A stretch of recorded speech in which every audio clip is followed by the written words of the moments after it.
ചിരുത്തെ ശിവയുടെ കങ്കുവ തനിക്ക് എന്തുവാ? എന്തോ കുത്തി പറയുന്ന പോലെ എനിക്ക് ഫീൽ ചെയ്യുന്നുണ്ട് കേട്ടോ. കുത്തിയില്ലല്ലോ, കുത്താൻ പോണല്ലേ ഉള്ളൂ. ഇതുപോലൊരു ഊമ്പിയ സിനിമ എന്ന് പറഞ്ഞു കഴിഞ്ഞാൽ ഇതിന്റെ എല്ലാ മേഖല, ഇതിന്റെ സ്ക്രിപ്റ്റ് പൊന്നോ. എനിക്ക് അപ്പോഴേ തോന്നി എന്താണ് ഉദ്ദേശിച്ചത് നമ്മുടെ ചിരുത്തെ ശിവ എന്ന് മനസ്സിലായിട്ടില്ല. ഇതെന്താ ഇങ്ങനെ? ഈ ജെനറ്റിക്സിന്റെ മറ്റെന്തൊക്കെ പരീക്ഷണം നടക്കുന്ന എന്തൊരു സ്ഥലം, കുറെ കുട്ടികളെ പിടിച്ച് അതിനകത്ത് കൂട്ടിയിട്ടുണ്ട്. ഞാൻ ഓർക്കുന്നു, വല്ലാതെ ഓർക്കുന്നു. അവിടെ നിന്ന് ഒരു വ്യാളിച്ചക്കൻ കണ്ടത്തിൽ കൂടെ ഇറങ്ങി ഓടുവാണ്. ഇതാണ് സിനിമ തുടങ്ങുന്നത്. ഒരു കൈവതം നാറ്റുകരുത്. അവിടെ ചെക്കൻ ഓടി, പിന്നെ ചെക്കന്റെ വെറുപ്പിക്കൽ ഉടനെയുള്ള ഇതുപോലത്തെ ഒരു വെറുപ്പിച്ചക്കൻ, കറക്റ്റ് ഒരു വേട്ടാവളിയും ചെക്കനാണ് ഈ സിനിമയിൽ ഏറ്റവും വലിയ വെറുപ്പിക്കൽ. എന്തോന്നാടോ ഇത്? എവിടെ നിന്ന് കിട്ടിയോടോ ഈ ഉണ്ടാക്കണേ? പിള്ള മനസ്സാ, കള്ളമില്ല.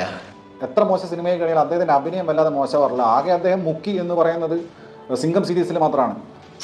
എന്താ ഉറക്കം വരുന്നു.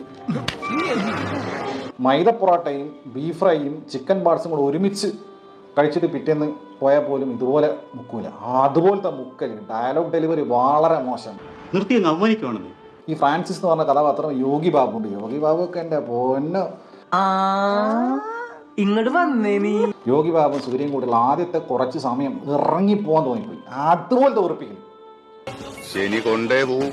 ആര് കൊള്ളും? ഞാൻ തന്നെ കൊള്ളും. പെറു വളർച്ച,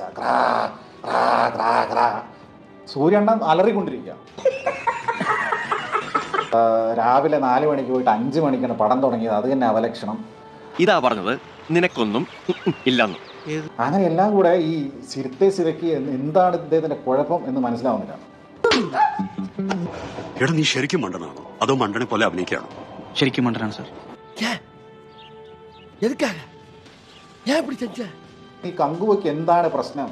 ഈ വെറുപ്പിച്ചക്കം പിന്നെ ഭൂതകാലത്തിലുണ്ട്. പിന്നെ ഇവര് തമ്മിലുള്ള പരിപാടി എന്താ?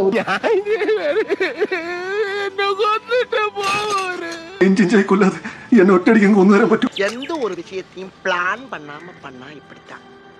பிளான் பண்ணி பண்ணணும். ஓகே.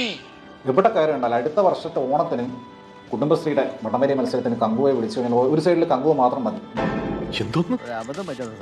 എങ്ങനെ വടം കിട്ടിയോ കങ്കുവ വലിച്ചവിടെ നിൽക്കും. ഒരു ജാതി വലിയ കങ്കുവ.